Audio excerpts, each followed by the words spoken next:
is going on, guys? Welcome back to another week of Premier League predictions. We are in week 10, correct, Eric?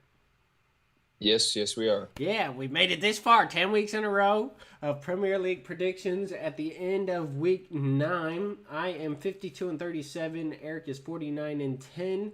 We both went 8 and 2, so those are pretty outstanding picks. We bounced back really well this week. Yeah, we did pretty well. I mean, going 8-2, a piece is pretty good. Let's see if I we can do it again. Yeah. So starting off right off the bat, we got Crystal Palace versus Tottenham. Match solely from the perspective of both these teams play really well. Tottenham are currently leading the table, so they've been playing really well and in form recently, and they've been looking like a really tough team to beat. They took a 2-0 win over Fulham last week. I mean, it was a good showing from them. They kind of dominated the game and just kept it in their own hands and took the win. On the flip side of that, you have Crystal Palace, who took a 4-0 loss to Crystal Palace. They've been playing well. They've been a solid middle of the table team. They can catch you out in certain situations, like I've said, week in and week out. But I honestly just think at this rate, what you're looking at is the base of the two teams, with Crystal Palace coming off of a rough loss and Spurs, taking the top of the table. I think the Spurs is just going to carry it into this week and take a win. Yeah, the Spurs have been showing they're a top team all season long. Really haven't made any too big of mistakes yet this season, so I'm going to have to stick with Tottenham. I don't think Crystal Palace is going to have enough to take them down. So moving on, we got Chelsea versus Brentford. Yes, this is another interesting match. Chelsea made a revival in the last 2 weeks. They took a win that they needed, and they took a 2-2 draw against Arsenal last week. So it's been a good showing from Chelsea. They've brought back signs of life. They look, but as I said earlier, it's all about consistency from them. I'm just waiting to see them consistently perform, again and again and again before I can really get behind Chelsea again. I think that this week against Brentford, and Brentford last week took a 3-1 or 3-0 win over Burnley. So they won pretty convincingly last week. I mean, they did play Burnley, so I mean, take it with a grain of salt. But I think Brentford's been playing well this season. I think that Chelsea teams should be relatively evenly matched for this one, and I'm excited to see what happens. I think I'm going to take a draw. A draw for Chelsea and Brentford? Yep. Oh my lord. Okay, well, I think last week was positive for Chelsea, taking a draw against an Arsenal team. That's a decent Arsenal team. Chelsea hasn't been showing much promise this season, but sadly a draw was promising there, I guess, however you want to look at that. So for that reason, I'm going Chelsea dub here. They're going to get themselves a win. And you got Yeah, I mean, I like what you said. and you got a I mean, draw. yeah, I do have a draw, but yeah, I like what you said about Chelsea it being a win to take a 2-2 draw with Arsenal. It was a good game for them. I mean, Arsenal's really tough to beat right now, so taking the draw is a win. All right, moving on. We got Bournemouth versus Burnley. Burnley took the 3-0 loss to Brentford last week, and Bournemouth took they took the 2-1 loss to Wolves last week. So kind of a rough match for them, but I mean, Wolves have been kind of stepping up in the past few weeks, and it's really nice to see them kind of get back into the game and start performing really well for a few weeks. So on the flip side of that, you got Bournemouth, who's played well and has their ups and downs. They're playing against a Burnley squad who's just kind of been underperforming. They came into the Prem this year, and they just haven't really stepped into the light like all the other teams. They haven't performed at a high enough level to really break through and make much happen. I think that this week between the two teams, you have a Burnley squad who really hasn't had their opportunity to shine, and this game could very well be it. But I just take the win. But I think that if Burnley's going to get a chance to kind of shine and show a little bit of sign of life, I think this is going to be a good game for them to do it. But I think overall Bournemouth is going to take the win. You think Bournemouth's going to take the win? Yeah, this is going to be a good matchup just in terms of the two teams. Uh, you got Bournemouth? Yep. I don't go very many draws, so just for my uneasiness, I'm going to go a draw. Take the easy way out. Hopefully it's a draw. Yeah. Moving on, we got Arsenal Yeah. versus Sheffield United. Sheffield United's going to get a dub here, right? Oh yeah, 100%. So Sheffield lost last week 2-1 to Man United. I mean, on paper, they shouldn't have won that game, and they didn't in the end. But Sheffield made a good showing against a United squad that's been, having some downs, but they have come back, and I like what I'm seeing from Sheffield. They have the clubs. Arsenal, like we said, took the 2-2 draw with Chelsea. They've been kind of in a limbo right now. They've been playing really high throughout, most of the beginning of the season, but we have kind of hit that situation where they've stalled a little bit. I'm hoping that this is the week that they can, get back on the gas and go again, shift gears and get going. I think that Arsenal really shouldn't have that many problems against Sheffield, but, Sheffield surprises and they can come out and they can score and they can keep. I don't know if that's going to happen, though. I think that Arsenal just kind of needs to regroup, take away some of the notes from the Chelsea game, because there are a couple of things you can learn from that game. And if Arsenal can lock down in the back four and keep the goal slightly better protected, I think that they're just gonna go through Sheffield. So I'm gonna take an Arsenal win. Really? Wow. Yeah, I know, shocking. Well, considering Arsenal's not a bad team and Sheffield United has yet to win a game this season, those poor guys over there in Sheffield. But I'm going to have to, for those reasons, I'm going to have to go Arsenal. All right, moving on. Fair enough. Got the Wolves, as you said, coming into their own versus a Newcastle squad. So this matchup might be pretty interesting. What you got here? Yeah, so this is going to be an interesting game to watch and really kind of take squad who've been playing really well in the past few weeks. They've been, like you said, coming into their own. They've been, playing better and better, and they've been winning games. And they've kind of been a little, I don't want to put them down or anything, but they have surprised me a little bit. I honestly haven't expected them in the past few weeks to, excel as much as they have. You have a Newcastle squad, though, that took a 4-0 win over Crystal Palace. If I'm, picking holes and comparing and contrasting and everything, playing field to Crystal Palace, which kind of worries me for their match against Newcastle. I think that, they play a different style, and Wolves are probably a little bit better than Crystal Palace. But, I mean, just in general, like where they are, if I was to, compare the two, I'd say they're about the same. So I think that Newcastle should kind of have the edge here. I think that they've just, been performing a little bit better. I think that overall, individually, player to player, they have a little bit stronger of a squad. But I'm not taking anything away from the Wolves here. They've been playing really well for, they're going to continue to play well. I think they're going to give Newcastle a run for their money. I just don't know if it's going to be enough. And honestly, I think that Newcastle, like I said, player to player is just a little bit better, and I think they're going to take the win. You think who's going to take the win? Newcastle? Yep. Yeah, I like everything you're saying there. Can't take anything away from the Wolves. You know they're going to make this one as hard as possible for Newcastle. And, I mean, would not be shocked with the Wolves win, but just based off how Newcastle has been playing, I still want to go Newcastle. Even though the Wolves upset Man City, I still want to go Newcastle. So, moving on, we got West Ham versus Everton. Yeah, so this one's an interesting match to kind of look at considering what happened in the last week. So last week, Everton took a 2-0 loss to Liverpool. It is what it is. It happens. Dominated, and with Everton going down to 10 men in the end of the game, you take what you can get, and to only concede 2 goals to Liverpool this season is pretty good, and I think that Everton did well for what they had from last week.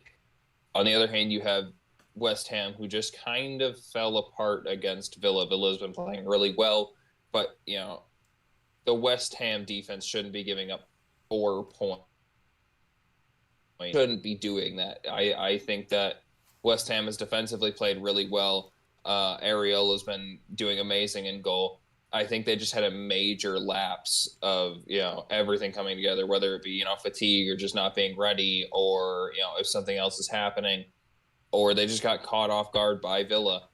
I think that West Ham just had a serious lapse in their last game, and they can come back in this one against Everton. I think that Everton really hasn't shown a and they haven't shown a whole lot against bigger clubs and stronger squads. And I think West Ham is going to kind of be that bigger squad. And I don't know that Everton is going to be able to break through their defense, which is going to have to seriously be worked on over the week. But I think it will be, and I think that West Ham's going to come in stronger. And I don't know if Everton's going to be quite ready for it. But we'll have to see what happens. I just don't think get prepared for West Ham. I think that they can do anything that they need to. I just don't know if it's going to be enough in the end. I'm going to take a West Ham win. I also got a West Ham win because they're going to win. Yeah, really? Yeah. All right, moving on. I love the reasoning. Moving on, we got Aston Villa versus Luton. Luton came up short, right, in their last matchup, or was it a draw? They took the draw. Oh, it was a draw. Okay, so that's good for Luton. That's a positive. They're getting points on the board. Yeah. Yeah, Luton took the 2-2 draw with Nottingham Forest last week, so it was a good showing for them. But they're coming up against a really strong Villa squad that's playing top level ball. They beat West Ham 4-1. They're just going to carry into next week. Honestly, I don't think there's much to say for this match in general. I think that Villa is just going to completely outplay Luton. I think that Luton has a good shot to continue to play well in further weeks. I just don't think that this is going to be the week that they're gonna come through and shine, because they're playing against a really tough Villa squad, and what they're doing and what's happening there. The players are just outperforming any expectation that we could have had for wonderful to see what Villa's been doing, and player for player, I'd take Villa against most squads right now, because Villa is just playing extremely well. So I think they're going to take the win over Luton. I don't want to give up hope on either of these teams. I think that Villa needs to just continue their run and keeping up with the top level teams, and I think that Luton just needs to keep rolling with what they've been doing. They've been getting progressively better and better throughout the weeks. I just don't think that this is going to be the week to it's going to be the week where you make sure all the pieces in your club work. You make sure that everything is, functioning smoothly. All the tactics are, polished out for this week, and make them work, and then come back the next week and, play well. So I think it's going to be a Villa win, but I think both of these teams need to stay on their top form for the next coming weeks. Yeah. I think this is going to be a great lesson learned, or just see how they stack up against top teams for Luton. So I kind of interested to see how they stack up against a top 5 team in the Prem. I was just looking at Luton's last draw. They scored in the second minute of stoppage time at the end of the game to get that point. So how exciting that must be for Luton and their fans to just snag a point when it did not look like they were going to. So that's exciting. But like you said, Villa, I think, is just going to be too much for them. I really hope they put up a good fight, though, and just make it a good showing. But I got Villa. Moving on, we got Brighton versus Fulham. Yes, this is going to be a really interesting game. We've been giving Brighton a lot of praise this season, and I think it is well deserved. But I think that we have to take it with a grain of salt in what's been happening. They aren't as good as they were last year, but I think that they still are a very good squad. As for last week, Brighton took a loss to City, not entirely unexpected. They came in, they played, they put a goal, and they played well. Unfortunately, they weren't able to take the lead and or win. When Akanji got the red card, and then we're playing against 10 men.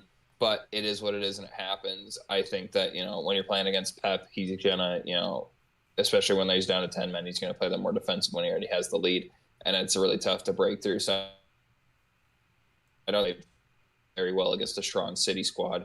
And I think that it's something to really look at and say, okay, yeah, Could they have done more? Yes, but they played very well, and things happen. You played against a really strong City squad. On the other hand, you have Fulham, who's kind of been an up and down team. They took a 2-0 loss to Spurs last week. It's it's been up and down for Fulham. Fulham has a really good tendency to just lock down teams and shut defense and just stop things from coming in. And they also have the capability to just go through and score goals and take a lead and hold it and keep the pressure going.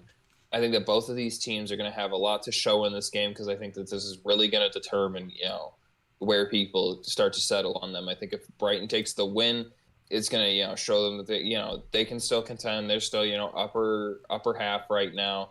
They're still just a couple behind the top 5. Fulham wins this game. I think that Fulham really needs to start being talked about a little more highly. I think that Fulham needs to start looking into, okay, they've had a couple of ups and downs, but they can perform against a strong Brighton squad who performed against other squads. So I think in total, no matter what happens this game, I think there's going to be a major tell about where these teams actually sit amongst the rest of the table. But I think in the week itself, I don't think anybody's going to win a good game to watch, but I think it's going to be a draw. A draw? Yes. Well, I'm going with a Brighton win because Brighton gets goals, baby. Fair enough. That's what wins you games. All right, moving on. We got Liverpool versus Nottingham Forest. Nottingham Forest is going to get an upset. Really? Okay. All right, I see how it is. Yeah, so Nottingham Forest is coming off of which kind of upsetting for them that they let go, of the lead and let that goal go in at the very end. It happens, but you play from whistle to whistle, and that's what it is. I think on the flip side of that, you have Liverpool who took the 2-0 win over Everton, and I think that that's just gonna keep Liverpool rolling on and rolling on and rolling on, and they're just gonna come into the next week against Forest, play their game, and come through on the other side. Just has the opportunity to show what they really are made of this season so far. I think that Liverpool is a team that they can contend with. I think that if everything clicks right for Nottingham, they can come through and play well and really have a good showing. But I don't think that everything is going to go in their favor. I don't think that they're going to get everything to click. I don't think that that all the players are going to be able to perform to 110%. And if I'm going against these clubs, I'm going to take Liverpool. I just think that they have a better player-for-player, squad. And I think that in the end, I think that's what's going to push Liverpool through this week, and they're going to take the win. You think Liverpool's going to win? I do. Well, what do you think? Liverpool's going to struggle, and I think they're going to win. Really? You think Liverpool is going to Hey, they might win? struggle, Okay. But nah, I can't go against Liverpool. They could. Yeah, they very well could. But I just don't think this is going to be the week that they struggle. All right. Moving on, we got probably match of the week, the Manchester Derby. Yeah. What you got? All right. So this game is going to be really interesting in how we look at this. So like we said earlier, City took the 2-1 out of 10 men, and they won't have a Kanji for this next game. It is what it is. It happens. I think that the depth of the squad, it's not really going to make that much of a difference for City. On the other side of the ball, you have United. United took a 2-1 win over Sheffield. Scott McTominay has been a beast for the past 2 weeks. He's basically been bailing them out. And I think that he will continue to play at the caliber that he is playing. And if he does, I think that's a good thing. I am unimpressed with some of the other factors of the squad. But, I think that if they can keep playing, how they played against Sheffield, you can't really concede a goal to a team like Sheffield in matches where you just have to win. You can't make it close. You can't really allow yourself to slip right now. If you're United, you're going to go up against a really strong City squad. Personally, I don't think United has... What? United's the home team. United may be the home team, but I don't think that they're going to hold up against the City squad. I think the City is just going to outperform. But I mean, some of the United players are really starting to shine through. They're really starting to come out and play, and make sure that everybody is aware that United is still around and is still performing well. Enough of the players yet to make that big of a difference. I think that when it comes down to it, you have a few playmakers and a few players who are really stepping out and saying, "Hey, we're here. We can still perform. Don't give up on us yet." It's a really good thing, and I think that moving forward, that's going to be a great thing for United. I just don't think that it's enough of the players to outperform a City squad who's just been kind of dominating this season. I think it's going to be a team to watch, but I think that in the end, City is just going to have more players playing at a higher caliber and really just proving themselves out on the pitch. Yeah, I think it's really hard to go against the future winners of this season. So, yeah, I'm going to have to Bold prediction. I'm going to have to go with Man City as well. Fair enough. All right. Anyways, that wraps up our... What? I said bold prediction. That wraps up our Week 10 predictions. Let us know down below what you predict or any comments you have about our predictions or how terrible they are or whatever. We went 8-2 last week. Remember that, though. That was decent. You're pretty good. I don't know if we're going to be able to top that, but hopefully we do good. We have some good matches, and look forward to Week 10, and we should see you guys in the next video. See you.